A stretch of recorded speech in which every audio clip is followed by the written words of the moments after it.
नमस्कार दोस्तों, आपका दोस्त प्रदीप दमन आज फिर आपके सामने है हाजिर एक नया विषय लेकर सितारों के खेल में। दोस्तों पहले मैं आपके सामने कई छोटी छोटी जानकारियां लेकर हाजिर होता रहा हूं। आज फिर आपके सामने हाजिर हूं।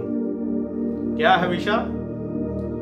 दाम्पत्य जीवन को सुखद बनाने के लिए क्या करना चाहिए।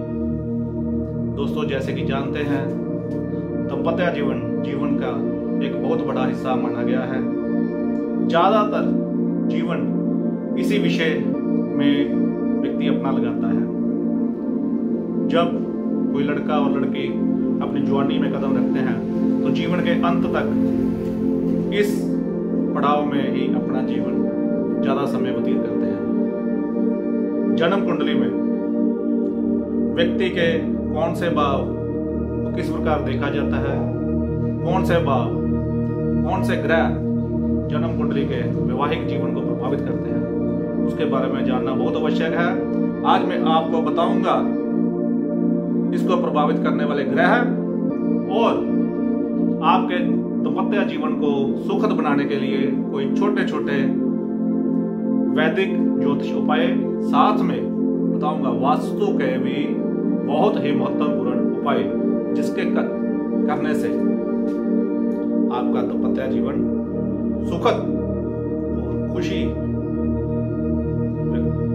महसूस होगा। दोस्तों दाम्पत्य जीवन जन्म कुंडली में कौन से दो ग्रह, कौन से दो राशियों के ऊपर निर्भर करता है वो जानना आवश्यक है। व्यक्ति के घर में, जन्म कुंडली के घर में 5वां घर और 7वां घर बहुत ही महत्वपूर्ण माना गया है। प्रेम का घर और व्यक्ति के संबंधों का, यानी शारीरिक संबंधों का घर, इस जिसमें कि दाम्पत्य जीवन सबसे ज्यादा निर्भर करता है, वो इस घर से दिखाई पड़ता है। जब भी कोई पापी ग्रह या कोई शत्रु ग्रह इस घर में बैठता है तो व्यक्ति का वैवाहिक जीवन उथल पुथल हो जाता है। इस घर में शांति बनाए रखने के लिए, इस घर को सौहार्द पूर्वक बनाए रखने के लिए क्या करना चाहिए? सबसे पहले व्यक्ति को मंगलिक योग चेक कराना चाहिए अपना।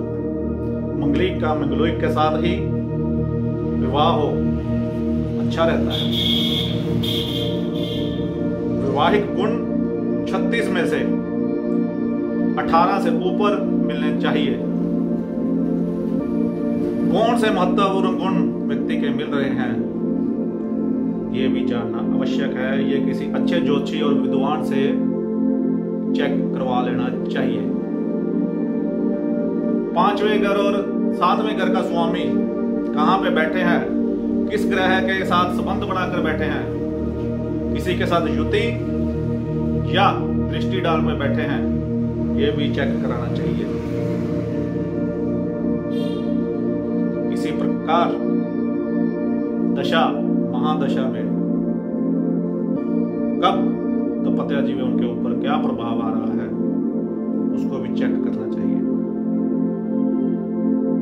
अगर छोटी सी कोई कमी पेशी आ रही है, किसी विद्वान ज्योतिषी से संपर्क करके उपाय करवाकर कोई अच्छा सा रतन नग अच्छे नक्षत्र में पहनकर भी विधि पूर्वक पहनकर इस प्रॉब्लम को दूर किया जा सकता है।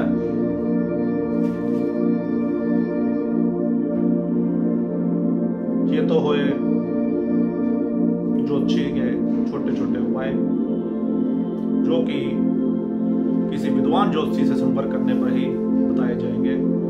वास्तु को मैं बताता हूं, कभी भी भूल कर भी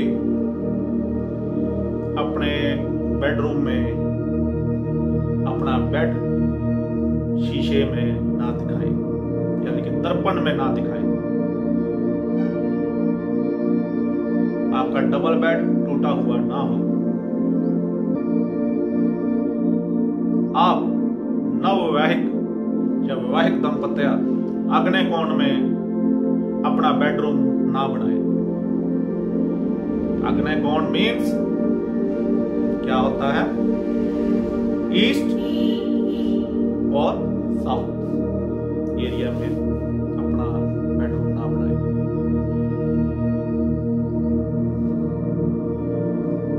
अपना पांव हमेशा ईस्ट और नॉर्थ की तरफ करके ही सोएं, ताकि मानसिक तनाव आपके जीवन में कम से कम हो, मानसिक तनाव आपके ऊपर हावी ना हो सके।